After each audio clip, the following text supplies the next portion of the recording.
Good morning and welcome to the Tar Education friends target allrounder की Tar education में मैं प्रकाश कुमार आप सभी का स्वागत करता हूं।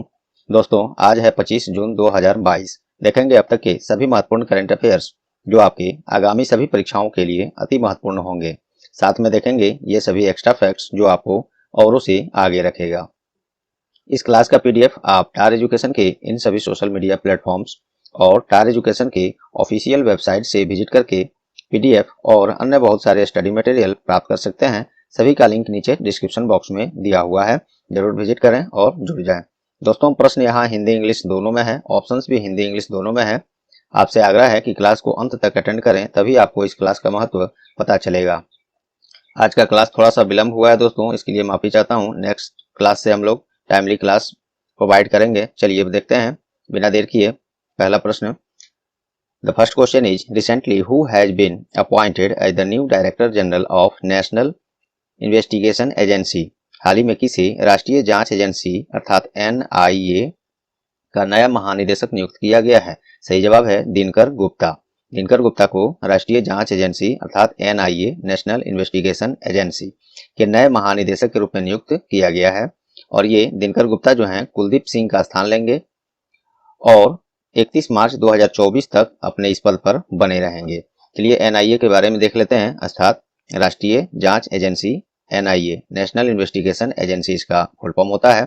इसका स्थापना 2009 में हुआ है, मुख्यालय इसका नई दिल्ली में है और इसके डायरेक्टर जनरल वही महानिदेशक हो गए दिनकर गुप्ता। इनसे पहले कुलदीप सिंह थे, ये भी याद रख सकते हैं। ये तो हो गए एक्स्ट्रा फैक्ट्स। अब चलिए हम लोग ऑप्शन से देखते हैं।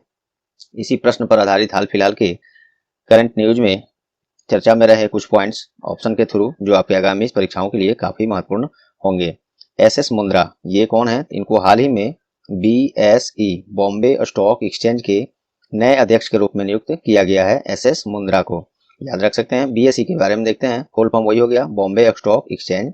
इसका स्थापना 9 जुलाई 1875 में और ये इसका मुख्यालय मुंबई में है, महाराष्ट्र की राजधानी मुंबई में, और चेयरमैन वही SS मुंद्रा हो गए।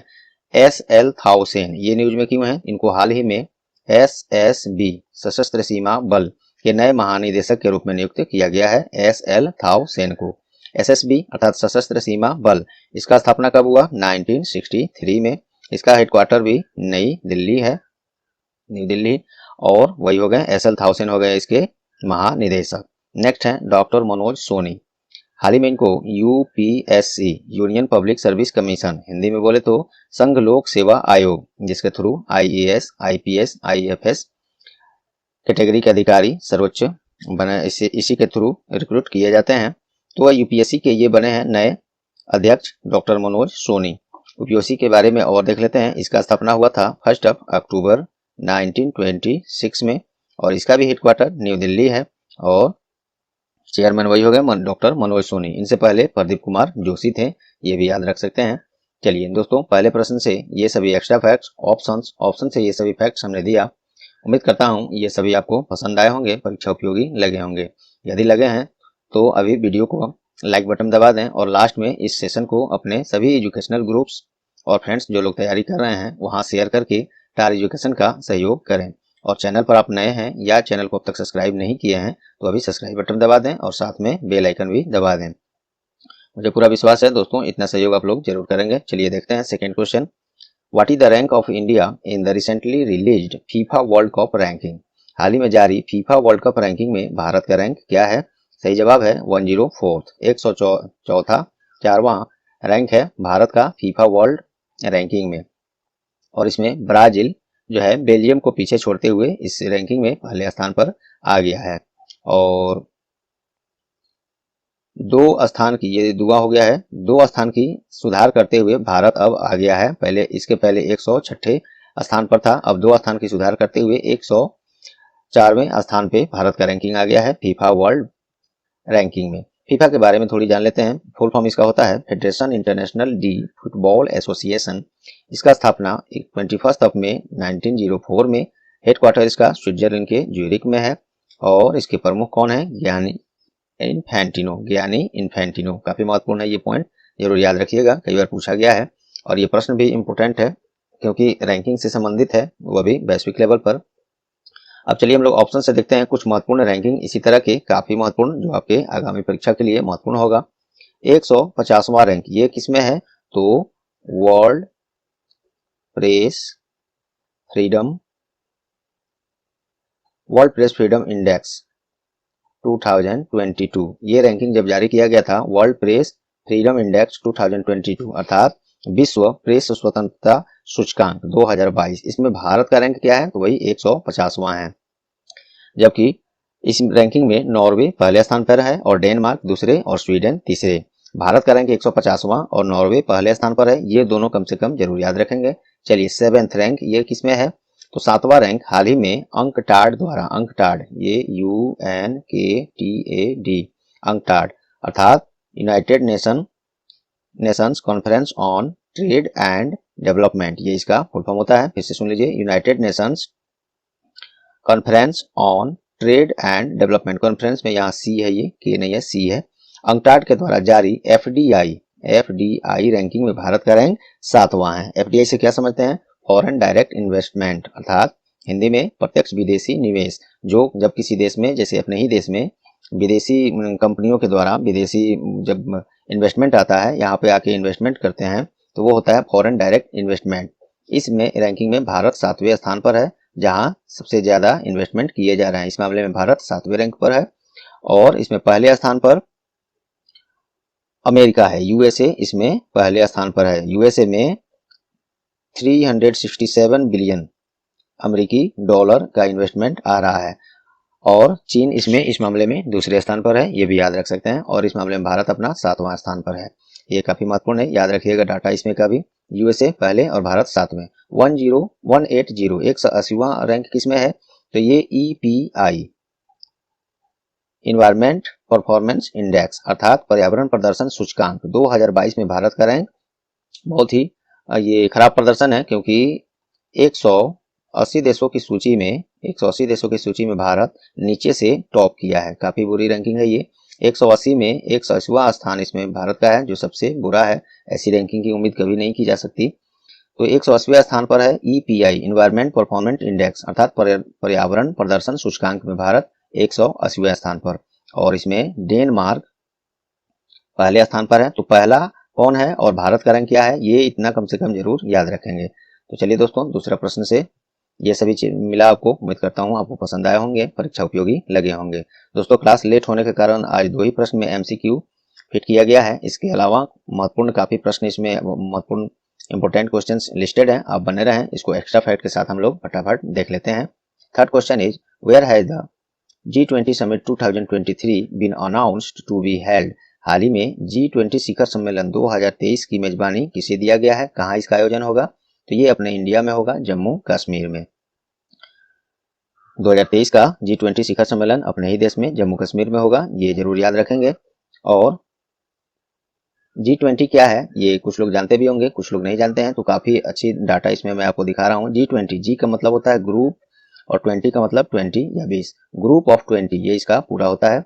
ये 20 शक्तिशाली अर्थव्यवस्था 20 शक्तिशाली राष्ट्रों का एक संगठन है। देखिए यहाँ पे मैंने दिया अपनी भाषा में, 20 सबसे शक्तिशाली अर्थव्यवस्थाओं से बना, जिसमें 19 देश और एक यूरोपीय संघ EU यूरोपीय संघ, यूरोपियन यूनियन शामिल है, जिसे बनता है ये G20। G20 में औद्योगिक और विकासशील देशों दोनों देशों शामिल है। और सकल विश्व उत्पाद GDP जैसे होता है, तो वर्ल्ड का है तो GWP हो जाएगा। इसमें पूरे विश्व का GWP का लगभग 90% केवल ये 20 राष्ट्र ही कवर करते हैं। अंतर्राष्ट्रीय व्यापार का 75 से 80% कवर करते हैं। वैश्विक आबादी का 2/3 हिस्सा ये मात्र 20 कंट्री जो है कवर करते हैं, जो विश्व के क्षेत्रफल का लगभग आधा है। यह वैश्विक अर्थव्यवस्था से संबंधित प्रमुख मुद्दों जैसे अंतर्राष्ट्रीय वित्तीय स्थिरता, जलवायु परिवर्तन शमन और सतत विकास सस्टेनेबल डेवलपमेंट को संबोधित करने के लिए काम करता है। ग्रुप ऑफ 20 20 राष्ट्र शक्तिशाली राष्ट्रों का ग्रुप है। और कितना डाटा ये कवर देखिए सब करता है, मैंने आपको बताया, काफी महत्वपूर्ण है, इसको जरूर नोट डाउन कर लेंगे या PDF मिलेगा उसको सुरक्षित रखेंगे। हाल ही में विश्व बैंक ने भारतीय रेलवे के बुनियादी ढांचे के आधुनिकीकरण के लिए कितने ऋण राशि की मंजूरी स्वीकृत किया है? दोस्तों आप बने रहें, नीचे एक से एक प्रश्न महत्वपूर्ण है और सब में आपको जो एक्स्ट्रा फैक्ट में पॉइंट्स में दे रहा हूँ वो काफी महत्वपूर्ण है, आपको खुद समझ में आएगा। क्लास में अंत तक जरूर बने रहें। तो विश्व बैंक ने भारतीय रेलवे के आधुनिकीकरण के लिए $245 मिलियन की ऋण स्वीकृत किया है। यही बात मैंने यहाँ पे दिया है। देखिए, अब देखते हैं हम लोग कुछ महत्वपूर्ण भारतीय रेलवे के बारे में महत्वपूर्ण जानकारियां। बहुत महत्वपूर्ण जानकारियां हैं ये, इसको जरूर आप देखिए, स्क्रीनशॉट ले लीजिए मेरे टिक करने से पहले। देखिए, भारतीय रेलवे दुनिया का चौथा सबसे बड़ा रेल नेटवर्क है। भारत में पहली ट्रेन 16 अप्रैल 1853 को बॉम्बे के बोरी बंदर स्टेशन से थाने स्टेशन के बीच 34 किलोमीटर की दूरी के लिए चलाई गई थी। रेलवे बोर्ड की स्थापना 1905 में हुई थी। भारतीय रेलवे में कुल 18 रेलवे जोन है, जिसमें कोलकाता मेट्रो भी शामिल है। भारत में सबसे पहले रेल मंत्री जॉन मथाई थे। और तो वर्तमान में रेल मंत्री कौन है? श्री अश्विनी वैष्णव। और रेलवे बोर्ड के नए अध्यक्ष और कार्यकारी अधिकारी कौन है? तो विनय कुमार त्रिपाठी। चलिए नेक्स्ट देखते हैं हम लोग। हाल ही में किसे India international centre IIC India international centre के नए अध्यक्ष के रूप में चुना गया है? तो श्याम सरन को इस पद के लिए लाया गया है। श्याम सरन पूर्व विदेश सचिव और परमाणु मामलों और जलवायु परिवर्तन के लिए प्रधानमंत्री के विशेष दूत रह चुके हैं। और इंडिया इंटरनेशनल सेंटर क्या है, थोड़ी सी जान लीजिए। नई दिल्ली अपने इंडिया में स्थित एक गैर सरकारी संगठन है। और ये जो इंडियन इंटरनेशनल सेंटर जो है की सदस्यता में कलाकार, शिक्षाविद, वरिष्ठ सरकारी अधिकारी, न्यायाधीश, न्यायविद, सांसद, डॉक्टर्स, मंत्री, राज्यपाल, सामाजिक कार्यकर्ता, पत्रकार और अन्य डोमेन के व्यक्ति शामिल होते हैं। किसी भी पॉइंट पर, किसी मुद्दे पर चर्चा, राय विमर्श किसी भी स्थिति में करने के लिए। तो इसी के अध्यक्ष बने हैं IIC अर्थात इंडिया इंटरनेशनल सेंटर के अध्यक्ष श्याम सरन। नेक्स्ट है, हाल ही में अखिल भारतीय आयुर्विज्ञान संस्थान AIIMS, all India institute of medical and science, इसका इंग्लिश में फुल फॉर्म हो गया, कि निदेशक का कार्यकाल अगले 3 महीने के लिए बढ़ा दिया गया है। तो प्रश्न है कि एम्स के महानिदेशक एक्चुअल में हैं कौन? तो वो हैं रणदीप गुलेरिया। इन्हीं का कार्यकाल अगले 3 महीने के लिए, माफ कीजिएगा, 3 महीने के लिए बढ़ा दिया गया है। चलिए, और ये अखिल भारतीय आयुर्विज्ञान संस्थान स्वास्थ्य और परिवार कल्याण मंत्रालय भारत सरकार के अधीन क्षेत्र में उच्च शिक्षा की स्वायत्त सरकारी सार्वजनिक चिकित्सा विश्वविद्यालयों का एक समूह है, जहां बच्चे पढ़ते भी हैं और अच्छी गुणवत्ता वाली इलाज भी किया जाता है सभी का, वो भी फ्री में, कुछ चार्जेस को छोड़कर। हाल ही में किस दिन कूटनीति में महिलाओं का अंतर्राष्ट्रीय दिवस अर्थात international day of women in diplomacy मनाया गया है? तो ये मनाया गया है 24 जून को मनाया गया है। और ये यूनाइटेड नेशंस के पहल पर इसी वर्ष से मनाया जा रहा है, 2022 से। चलिए, यूनाइटेड नेशंस संयुक्त राष्ट्र के बारे में देखते हैं, शॉर्ट में UN इसी को बोलते हैं। स्थापना इसका 24 अक्टूबर 1945 में, मुख्यालय इसका न्यूयॉर्क USA में है। और इसके सेक्रेटरी जनरल अर्थात महासचिव एंटोनियो गुटेरस हैं, और इनका भी कार्यकाल हाल ही में बढ़ाया गया है। नेक्स्ट है, हाल ही में कौन अक्षय ऊर्जा से चलने वाला भारत का पहला हवाई अड्डा बन गया है? रिन्यूएबल एनर्जी से चलने वाला भारत का पहला हवाई अड्डा ये बन गया है IGI, Indira Gandhi international airport अर्थात इंदिरा गांधी अंतर्राष्ट्रीय हवाई अड्डा।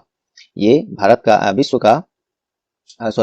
का पहला ऐसा हवाई अड्डा है जो अक्षय ऊर्जा से चलने वाला एयरपोर्ट बन गया है। और वर्ष 2015 में इससे पहले केरल का कोचीन अंतर्राष्ट्रीय हवाई अड्डा जो है सौर ऊर्जा से चलने वाला, ये दुनिया का पहला हवाई अड्डा बन गया था। और इंदिरा गांधी हवाई अड्डा को स्काई ट्रैक्स, ये अलग से 2 पॉइंट है, मैं आपको बता दे रहा हूँ, इस प्रश्न से अलग है लेकिन इसी से संबंधित है।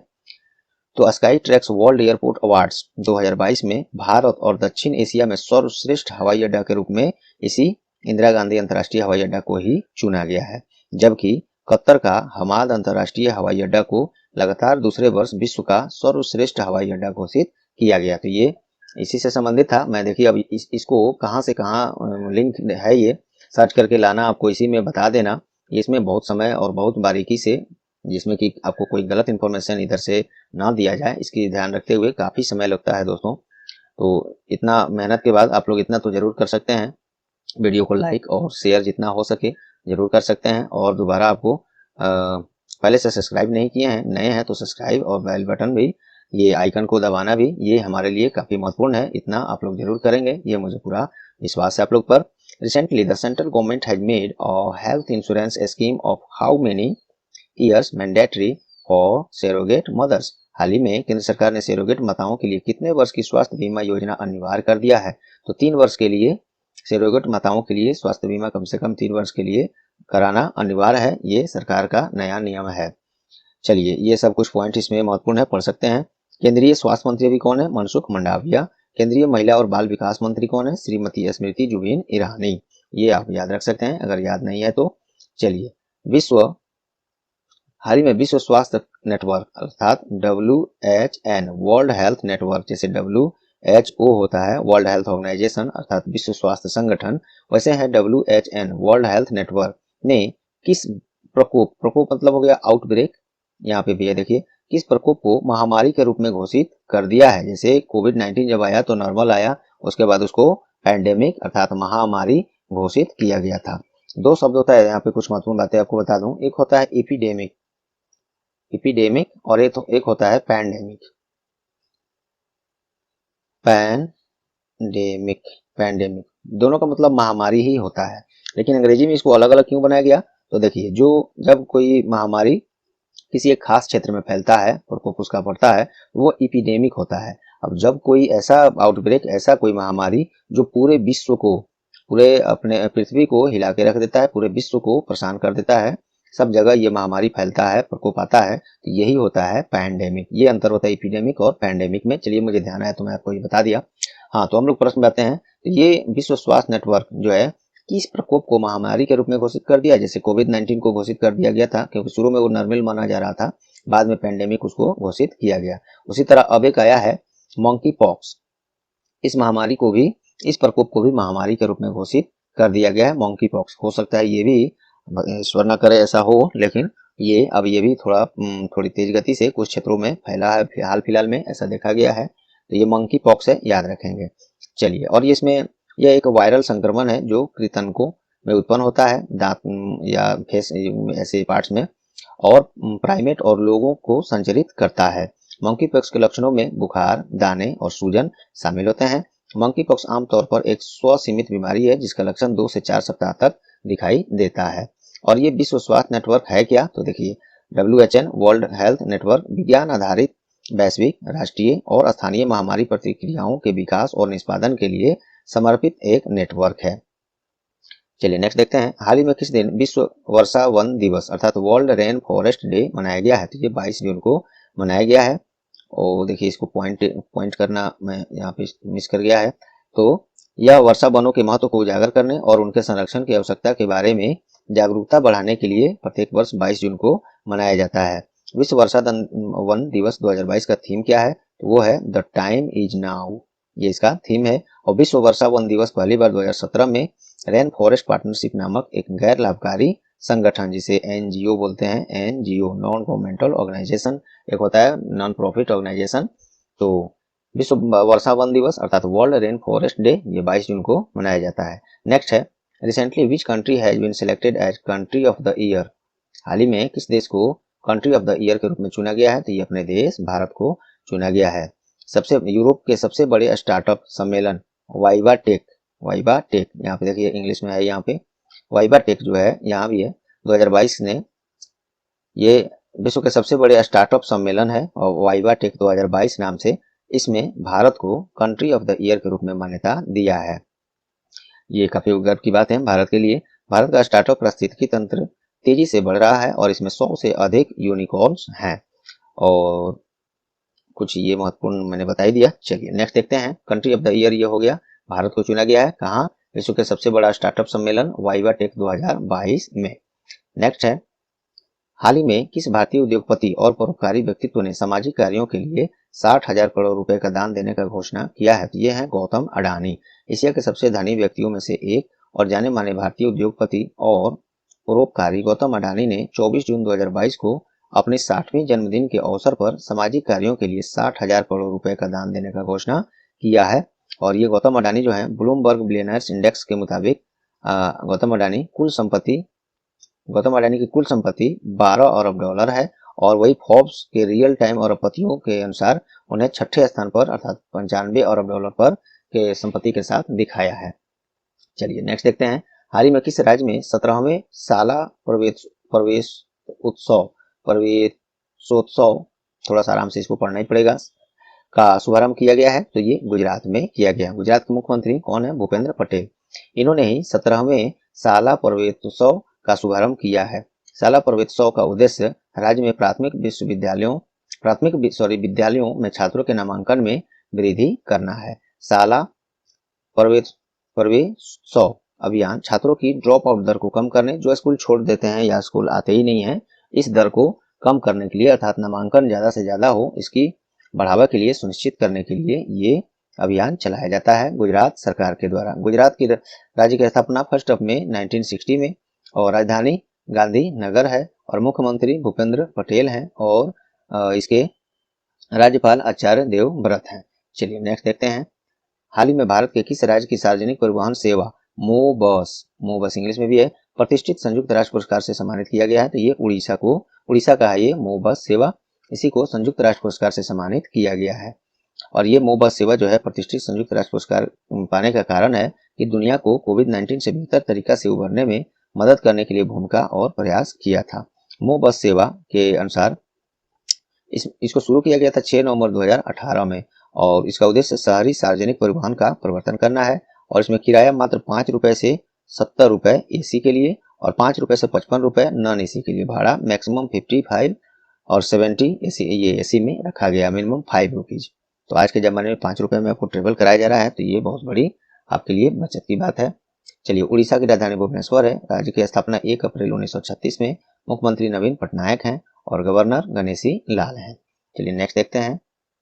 विच country has recently hosted 14th BRICS summit 2022? हाल ही में 14वें ब्रिक्स शिखर सम्मेलन 2022 की मेजबानी किस देश के द्वारा की गई है? ये चाइना के द्वारा की गई है और इसमें भारतीय प्रतिनिधित्व अपने प्रधानमंत्री श्री नरेंद्र मोदी ने किया है। इन्होंने ही 14वें ब्रिक्स शिखर सम्मेलन में भाग भारत की तरफ से इन्होंने लिया है। ब्रिक्स अर्थात a group of Brazil, Russia, India, China and South Africa, 5 देशों का ये संगठन है। यहाँ ब्रिक्स में भी जो एक एक कैरेक्टर दिख रहा है, ये कंट्री का ही आगे का नाम का आगे फर्स्ट लेटर है। बी से ब्रिक्स, आर से रसिया, ऐसे करके। चलिए, और ब्रिक्स की स्थापना 2006 में, हेडक्वार्टर इसका चीन की एक शहर है संघाई, वहीं पे है। और चाइना के बारे में भी देख लीजिए, चाइना की राजधानी बीजिंग है, मुद्रा युआन या रेनमिन चलता है और इसके प्रेसिडेंट शी जिनपिंग है। नेक्स्ट है, हाल ही में आयोजित एशियन ट्रैक साइकिलिंग चैंपियनशिप 2022 में भारत का रैंक क्या है? तो ये 5वां है भारत का रैंक। इसमें भारत 2 स्वर्ण, 6 रजत, 15 कांस्य पदक के साथ कुल 23 पदकों सहित 5वें स्थान पर रहा है। और इसी में जो एशियन ट्रैक साइकिलिंग चैंपियनशिप है 2022, इसमें पहले स्थान पर कौन है? तो पहले इसको मैं बता रहा हूँ। पहले ये आयोजन इसका कहाँ हुआ था? तो इसका आयोजन 18 से 22 जून 2022 तक इंदिरा गांधी इंडोर स्टेडियम नई दिल्ली में किया गया। अब देखते हैं पहले स्थान पर कौन है, क्योंकि भारत तो इसमें 5वें स्थान पर है। पहले स्थान पर 18 स्वर्ण, 7 रजत, 2 कांस्य पदक सहित कुल 27 पदकों के साथ जापान पहले स्थान पर रहा है। चलिए दोस्तों, क्वेश्चन ऑफ द डे आज का देखते हैं। Which state tops the e governance service delivery? हाल ही में ई गवर्नेंस सेवा वितरण में कौन सा राज्य पहले स्थान पर है या सबसे ऊपर है? इसका जवाब पिछले क्लास में हमने दिया था। आप लोग से उम्मीद है कि इसका जवाब आप लोग को याद होगा, और याद है तो भी, नहीं याद है तो पिछली क्लास देखें या गूगल सर्च कर लें और पुनः याद कर लें और कमेंट में जरूर इसका जवाब भी दें। और दोस्तों, आप लोग से आग्रह करूंगा कि टार एजुकेशन के वेबसाइट पर और यूट्यूब चैनल पर बहुत सारे ऐसे टॉपिक वाइज क्लासेज कराए गए हैं, मटेरियल्स उपलब्ध हैं, सभी का आप लाभ उठाएं। सभी का लिंक नीचे दिया हुआ है, जरूर विजिट करें। और तो चलिए दोस्तों, उम्मीद करता हूँ आज का क्लास आप लोग को परीक्षा उपयोगी लगे होंगे और पसंद आया होगा। यदि आए हैं तो प्लीज अब तक लाइक बटन नहीं दबाए हैं तो लाइक बटन दबा दीजिए और इसे अपने ग्रुप्स, एजुकेशनल ग्रुप्स और वैसे फ्रेंड्स जो लोग तैयारी कर रहे हैं उन्हें शेयर करके टार एजुकेशन का सहयोग करें। और चैनल पर आप नए हैं या चैनल को अब तक सब्सक्राइब नहीं किए हैं तो अभी सब्सक्राइब बटन दबा दें और साथ में बेल आइकन भी दबा दें, जिससे आगे आने वाले सभी क्लास के नोटिफिकेशन सबसे पहले और निश्चित आपको ही मिले। इससे अलावा सभी से अपडेट और पीडीएफ और स्टडी मटेरियल की अपडेट के लिए आप इन सभी social media platforms WhatsApp, Telegram, Facebook, Twitter और यूट्यूब पर तो है ही, सभी से जुड़ जाइए। चलिए मिलते हैं अगले क्लास में, तब तक के लिए goodbye, all the best.